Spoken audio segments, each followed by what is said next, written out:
Shalom mwana wa baba, shalom. Nimeona sehemu ya pili tu watu wameanza kustaajabu kwa kumuona Mungu, kuanza kumtafakari Mungu katika ukubwa. Na watu walikuwa wanamtafakari Mungu katika habari ya viumbwa vinavyoonekana hapa duniani tu. Wakiangalia wanyama na mimea hapa, kasema nikitafakari dunia jinsi ilivyo na shangaa. Ndugu yangu, ukuu wa Mungu ni mkubwa mno. Kwenye sehemu ya pili watu wanaanza kustaajabu na wengine kuuliza haya unayafahamuje? Nikamwambia hakuna ajuaye Baba ila Mwana, na yule ambaye Mwana apenda kumfunulia. Yaliyo ya Baba ni ya Mwana. Mwana nipo nipate kuyafunua yaliyo ya Baba yangu. Karibuni tuendelee sehemu ya 3. Huyu mtu ambaye sasa tumeona sehemu ya kwanza, habari ya Mungu. Mwanadamu aliumbwa kwa mfano na sura ya Mungu, tukaona mfano ni kitu gani. Lakini sehemu ya pili tunaona sura ni kitu gani. Tukianzia pale sasa, Mungu ambaye ni mkubwa, ambaye hawezi kukaa kwenye kiumbwa chochote. Kumbuka, mwanadamu anayeumbwa kwa sura na mfano wa Mungu, yani anakuwa ni kopi ya Mungu, lazima awe anafanana na Mungu kwa kila namna.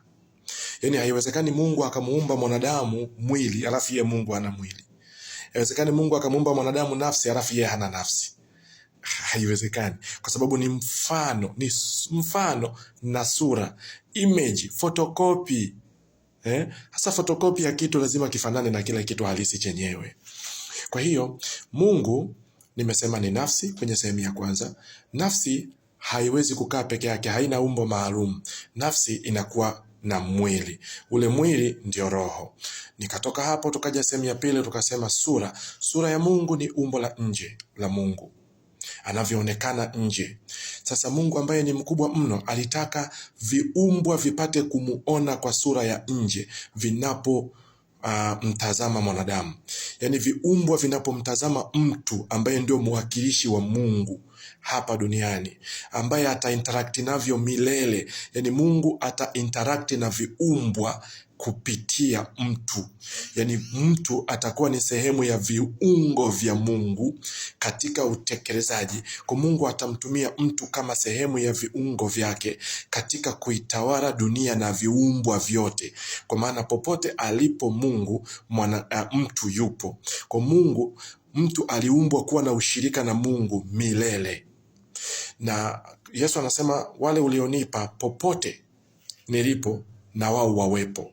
Kwa maana yake kama Kristo yuko nje ya viumbwa, ndio maana alikuwa anasisitiza, anasema mimi sio wa ulimwengu huu, kama ambavyo hawa ulionipa wasivyo wa ulimwengu huu. Maana yake alikuwa anaonyesha jinsi tulivyotoka kule nje ya ulimwengu. Kwenye ile sehemu ya pili nimeonyesha kule nje ya ulimwengu tunautazama ulimwengu wote kwa chini, viumbwa vyote tunavitazama. Sasa Yesu alitoka kule kwa Mungu, akapita kwenye umilele pale, akapita kwenye universe, akapita Lanikea, akapita local group, akapita galaxy, akapita sayari zote, akaja hapa duniani.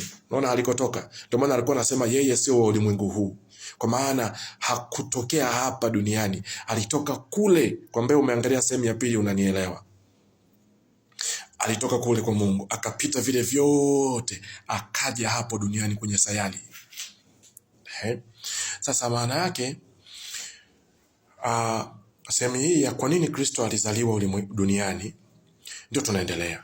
Sasa huyu mtu ambaye aliumbwa ainteract na Mungu, awe mtawala, kwa sababu kusudi kwenye ile Mwanzo 1:26, Mwanzo sura ya kwanza mstari wa 26, anasema na tumfanye mtu kwa mfano wetu na sura yetu, wakatawale vyote vya baharini, ndege wa angani, vyote vilivyo juu ya nchi, vitambaavyo na kwenda juu ya nchi vyote. Na maana viumbwa vyote vya duniani mwanadamu avitawale. Na si hivyo tu, hata viumbwa vilivyo nje ya dunia kama hizo Mars, Jupiter, nini zote, galaxy, vyote viko chini ya miliki ya mtu. Kwa sababu mtu aliumbwa kumiliki akiwa ni Mungu mdogo. Nasema Mungu mdogo, najuaje? Zaburi ya 182. Zaburi ya 82 mstari wa 5 mpaka wa 7, anasema hawajui wala hawatambui ya kwamba misingi ya ulimwengu imetikiswa, nikasema ninyi ndinyi miungu na wana waliye juu nyote pia, lakini mtakufa kama wanadamu, mtaanguka kama mojawapo ya wakuu. Maana yake kama hamjui wala hamtambui kuwa misingi ya ulimwengu imekwisha tikiswa, ninyi ndinyi miungu. Miungu maana yake ni Mungu mmoja, Mungu mdogo wakiwa mmoja, wakiwa wengi miungu mmoja Mungu. Sisi ni Mungu wadogo wadogo, tukiwa wengi miungu. Ndio maana mnapoimba Mungu wa miungu, usifikiri huwa mnaimba Mungu wa miungu kwa kumaanisha makaburi, sijui ile miti, sijui yale mapango walikuwa wanaabudu wazee zamani. Wewe ni Mungu, mkiwa wengi mnakuwa miungu, Mungu wa miungu. Ni kwenye Zaburi ya 82 ile ndio inachokisema hicho. Mstari ule wa 5 mpaka wa 7. Hawajui wala watambui, misingi ya ulimwengu imekwisha tikiswa. Mimi nimesema ninyi ndinyi miungu na wana waliye juu nyote pia, lakini mtakufa kama wanadamu, mtaanguka kama mojawapo ya wakuu. Akisema mtakufa kama wanadamu, maana yake nyie sio wanadamu. Mimi nikisema mtakufa kama paka, tafsiri yake ni kwamba nyinyi sio paka. Ndio maana mtakufa kama paka. Kwa kama mtakufa kama wanadamu, maana yake ninyi sio wanadamu. Hampaswi kufa kama wanadamu, kwa sababu ninyi ni wana waliye juu nyote pia. Kama ni wana waliye juu nyote, nyinyi ni miungu wadogo wadogo ambao Mungu ana interact, anahusiana na viumbwa kupitia nyinyi.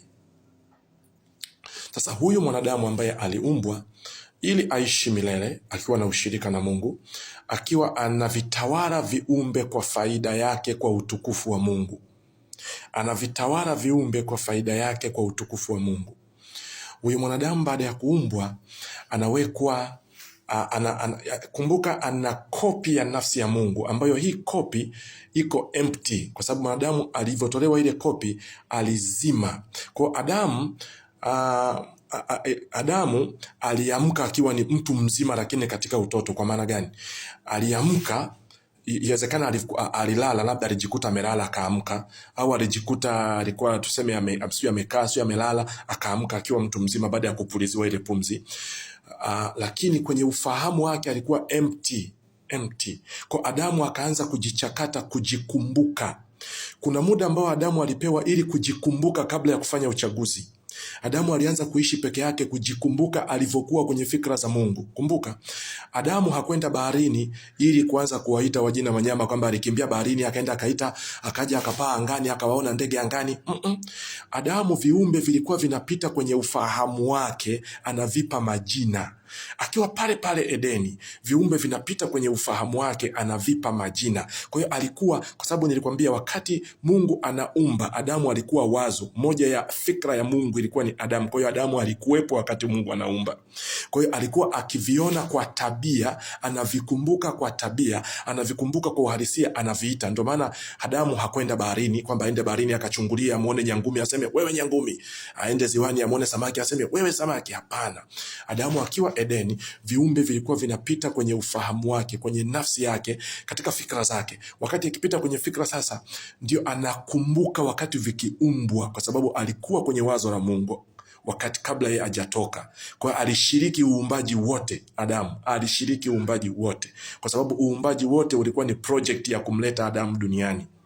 Vilianza kuumbwa vyote, ndio akaja Adamu akawa wa mwisho. Kwa hiyo uumbaji ulikuwa ni project ya kumleta Adamu duniani. Kwa hiyo alikuwepo kwenye fikra za Mungu wakati wa uumbaji. Ndio maana sasa viumbe vyote Adamu anavikumbuka. Kwa hiyo alipoamka alianza kukumbuka mazingira, kukumbuka viumbwa, kwa sababu alikuwepo wakati vikiumbwa, lakini amewaka kibinafsi sasa, ajitegemee, aweze kuamua mwenyewe kwa kuvitambua viumbwa. Kwa akaanza kuvipa majina. Adamu ameanza kufanya kazi ya kuvipa majina, akiishi mwenyewe bila kuwa na Eva, peke yake kwanza kwa muda, kwa maana ya kujikumbuka, mpaka akafika hatua akajifahamu kwamba hakuna kiumbe cha kufanana naye. Kwa hile sio kwamba Mungu aliona upweke. Adamu baada ya kujifahamu katika ukamilifu, akaona hakuna kiumbe chenye asili, chenye mfanano na yeye. Sio Bwana Mungu akaona si vema Mungu akae peke yake. Adamu baada ya kuona upweke akajitambua na kugundua kwamba sasa hakuna kinachofanana naye. Ndio akahisi upweke yeye. Na hebu tusogee sehemu ya 4 tunapokwenda sasa kwenda kwenye habari ya Edeni.